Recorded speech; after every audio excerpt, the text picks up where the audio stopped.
Hello friends, today I tell about the story of the honest woodcutter.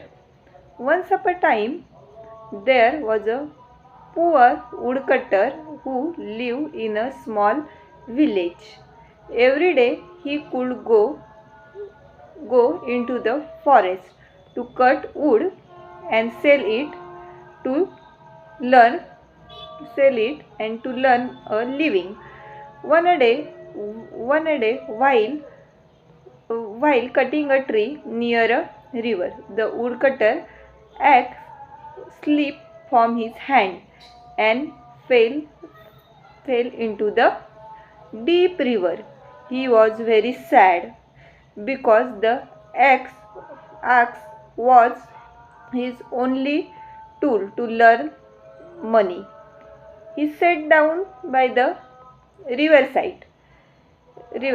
Just then, a god appears from the river and asks the woodcutter why he was too sad. The woodcutter explained the god. Woodcutter explained the god he he had lost his axe in the river.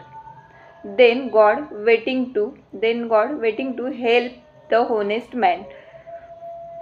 man fall into the river and bought up the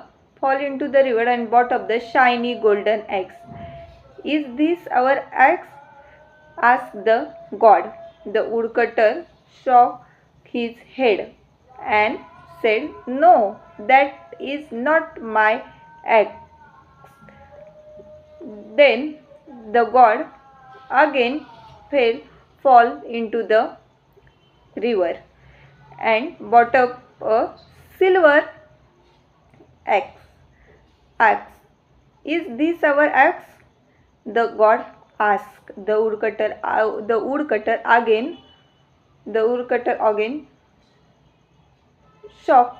The woodcutter again shock on the head and said not that is not my axe. Finally the god fell into the river once last time and brought up the woodcutter old iron axe. Is this our axe? The god asked. The woodcutter smiled and said, "Yes, that is my axe." The god was very pleased with the woodcutter honest. As a reward, the god gave him not only his iron axe but also the golden and silver axe. The woodcutter went home happily, grateful for his good opportunity. The story teach the honest is always the best policy. By telling the trust, the woodcutter not only go back